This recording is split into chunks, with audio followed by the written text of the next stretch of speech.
Ok les chumés, jason du show de Weezer de hier soir au FEC 2023 mes amis. Fait que Weezer, leur job hier soir, là, c'était de continuer le high que les boys de Billy Talent ont laissé sur le stage quand ils ont terminé leur set.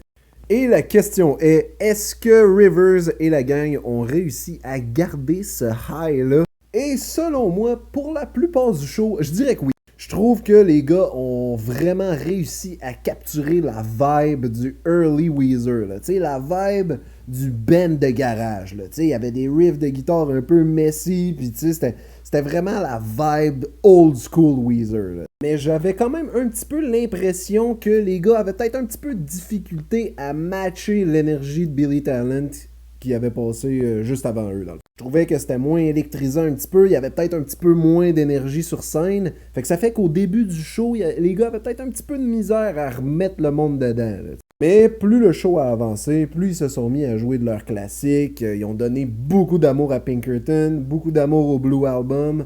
Ils ont joué Ash Pipe, ils ont joué Island in the Sun, Pork and Beans, ils ont Beverly Hills. Ils ont pas mal joué toutes leurs classiques, là, toutes leurs tunes. Mais tu sais, malgré le fait qu'ils ont joué pas mal tous les classiques du early Weezer, j'ai quand même le sentiment que hier, la setlist du show était peut-être un petit peu random.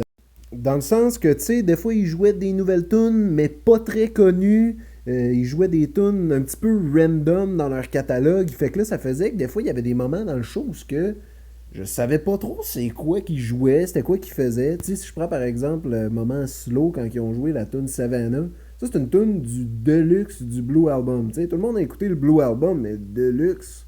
Fait que tu sais, il y avait plusieurs moments dans le show où j'étais comme un peu perdu, puis je comprenais pas vraiment c'est quoi qui se passait. T'sais. Mais tu sais, ils ont quand même tout joué leurs bonnes tunes, puis leurs tunes les plus connues, mais la setlist était random quand même un petit peu, je trouve. Fait qu'à cette heure, si on parle un petit peu du concept du show, le concept road trip là, avec le volant puis le dash de char, je trouvais ça quand même assez créatif, c'était quand même cool au niveau des visuals, de l'écran, c'était un road trip là, tu sais, fait que tu sais, je trouvais que le concept du show était quand même cool puis c'était bien fait, c'était cool, c'était nice de voir Weezer expérimenter un petit peu avec ce concept là. Fait que si on wrap up ça, le show de Weezer de hier, c'était un bon show. En tant que méga fan de Weezer, moi, je suis quand même assez satisfait. Le concept était cool, la vibe Weezer était définitivement là. Il y avait peut-être un petit peu moins d'énergie qu'avec Billy Talent, mais quand même, on a eu un bon show. Fait que overall, là, le final verdict pour le show de Weezer de hier soir, mes amis, je vais donner un gros 7 sur 10. Je pense que la setlist était peut-être pas parfaite, mais le cover de Enter Sandman, par exemple, oh shit!